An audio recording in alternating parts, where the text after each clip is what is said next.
and welcome to my podcast. This is episode 2.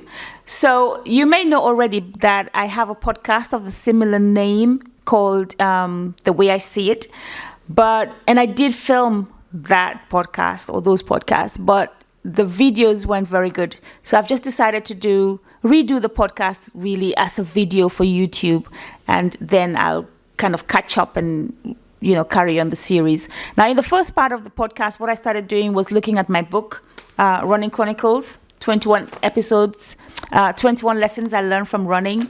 And it's really about, the lessons I learned as a runner and how they've impacted my life, and just, the way they've kind of brought growth into my life, and I wanted to share them with you. If you want to know why exactly I wrote it and get more detail about that, you can watch the first episode here or listen to the first episode of the podcast on Spotify.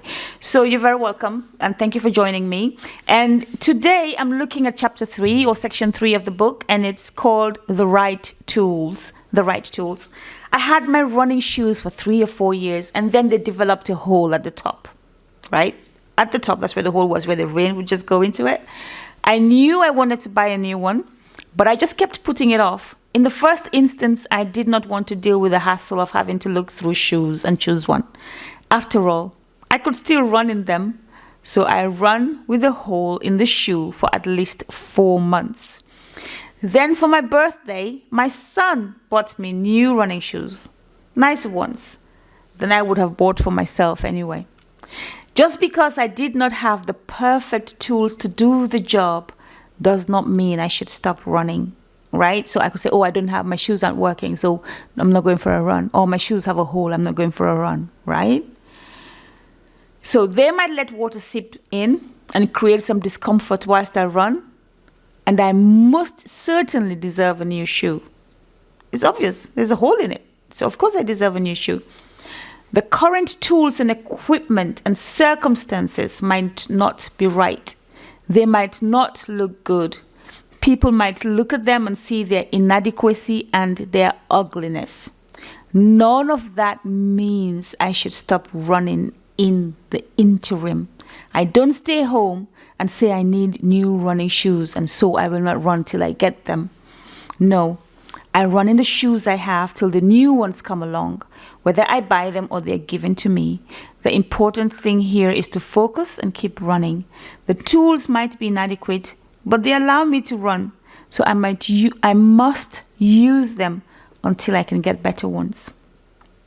Similarly, I did not know there was a good... So let me just go back to that section and just talk about, sometimes when we tend to want to wait for the perfect circumstances to do what we need to do. We want the perfect tools, we want the right amount of money, we want the right connections, we want the right season, we want the weather to be a certain way. Before we go out, we're constantly looking for things to be perfect. And sometimes perfection never comes. Sometimes the right situation never really presents itself. And so we've got to be careful not to take a step because we are waiting for everything to be right, for everything to be in position, for everything to be in place. It's important, I think, that when we need to do something, we need to take the action. We need to work on faith, right? We need to say, okay, there's an inadequacy here. I am not as skilled. I don't have enough money. I don't have the right equipment. I don't have the right connections, the right people, but I'm going to take the step and keep moving. And somewhere as we move, we would, be able to get the right tools. We will at some point be able to get the right tools. People will find us working. People will find us using what we have, right? And support you. And even if they don't support you, you are able to take yourself further by yourself. But I would just say, don't wait for everything to be in place before you take a move on your vision, before you take a move on what you believe in, what you think is the right thing to do or the next step to take. All right? So I'm going to continue with my reading. Similarly, I did not know there was a good way to run. It's just running after all. So I just went out and ran. After years of running, someone told me the good way to run is to land on my toes, as landing on your heels does damage to your knee. So now that I knew better, I changed my running style and started landing on my toes. This engaged new muscles and caused some discomfort for a while, but I settled into it and what became my new way of running. In the same way, if you don't have the right tools, skills, equipment, people, money to support your work or vision, keep your eye on the purpose and keep working and running in what you have available to you now. You don't say, I have to wait till I have the right tools or technique or money or people to run. Start right where you are. Use what you have. Don't stop working or pushing or believing. Keep running until the right tools turn up, because they always will. If you remain faithful to where you are and what you have, the right tools will come to take you to the next level. Do better when you know better. And of course, I have my hashtags, which were in fashion at the time. So here goes. And I have hashtag keep running, hashtag keep doing the work, hashtag focus on purpose, right? Not the hole in the shoe. All right. And so that's that. The right tools. I just encourage you to take that step. All right. So we go to chapter 4, section 4 of the book, Run in the Rain. It rained for 3 days in a row. Every day I woke up to run. It was raining and I'd cancel my run. Then on day 4, I decided that was enough and went running despite the rain. It was wet, but I did run.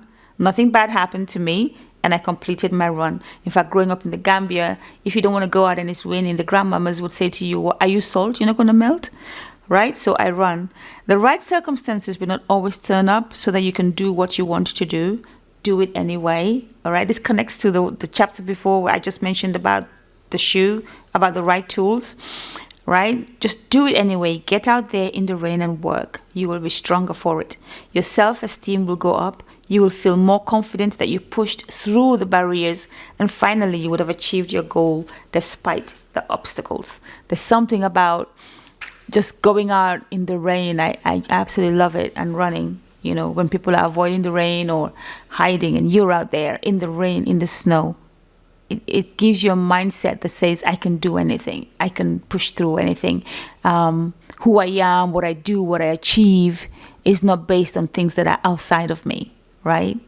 So that's a very short one. And the hashtag is let it rain, hashtag work anyway, hashtag work in the rain, hashtag run in the rain, hashtag dance in the rain. So the encouragement for you here really, and my lesson is that I am not influenced by what is happening outside of me or, you know, the situation outside.